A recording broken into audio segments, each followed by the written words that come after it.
This is the final video for the introduction to thermochem, and it's one last calorimetry question.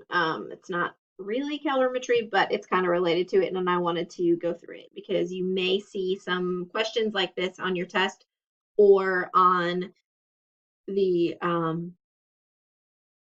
problem sets, and certainly it's fair game on the AP exam. So here's the question. When 150 milliliters of a 1.35 molar solution of sodium hydroxide is reacted with excess hydrochloric acid, 6.79 kilograms of energy is released as heat. What is the delta H for this reaction per mole of base consumed?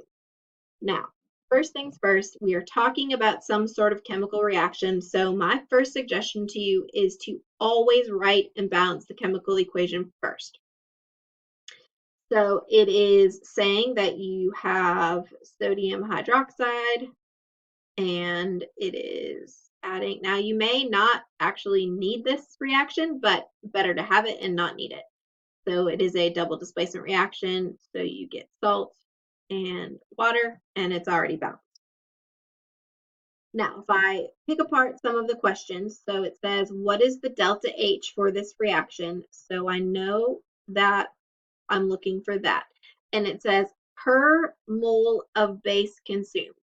Well, that means at some point I'm going to need the moles of base. Well, I don't have the moles of base, but I do have the molarity and the volume. And from our discussion in Unit 6, hopefully you know how to solve for moles if you're given molarity and volume. And because molarity is equal to moles of the solute over liters of solution, you can just rearrange this and get that the moles are equal to the molarity times the volume. And so the moles of NaOH are going to be equal to 1.35 times 0.1500 liters. And if we do that math, you get 0.2025 moles. Now, I'm not really worried about sig figs right now, but all right. So now I think that nope, here we go. We haven't used this piece of information yet. So 6.79 kilojoules of energy is released as heat. Well, heat is Q, and if Q is equal to 6.79 kilojoules, well, it is released, so that means it's going to be negative. Now, you may remember from Chem 1, whenever you saw delta H written somewhere in an equation, the unit was often kilojoules per mole, which is exactly what the question is asking us to find.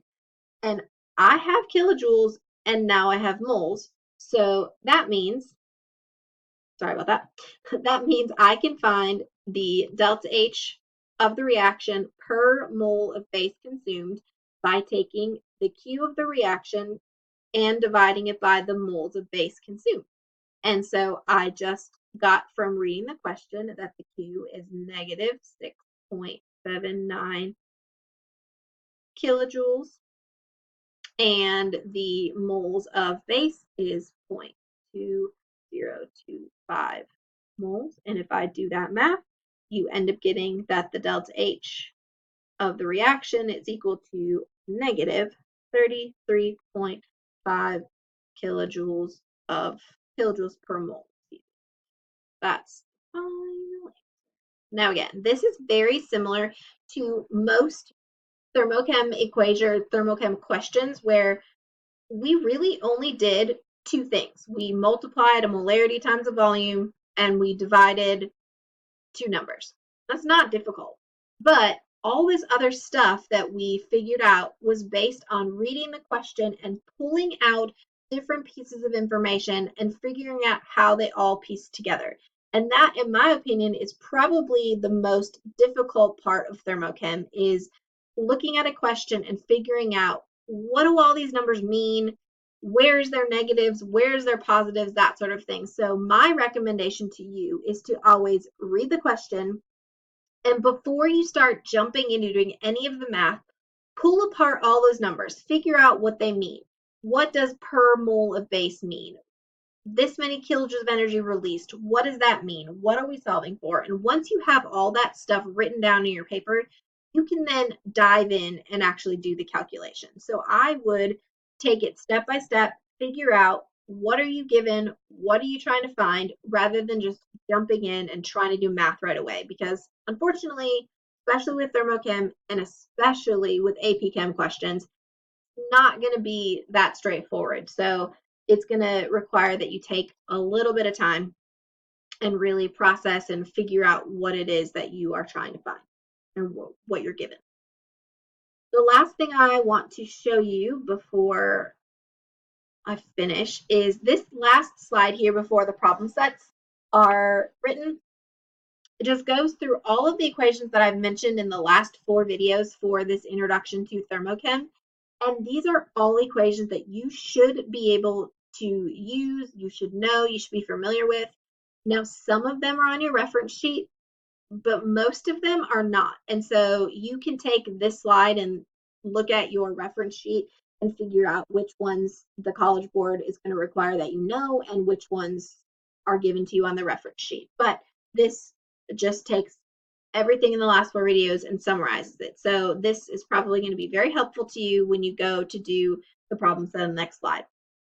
The one thing that I do want to specifically draw your attention to is this right here, because you will be doing many questions that ask you to find the internal energy of something.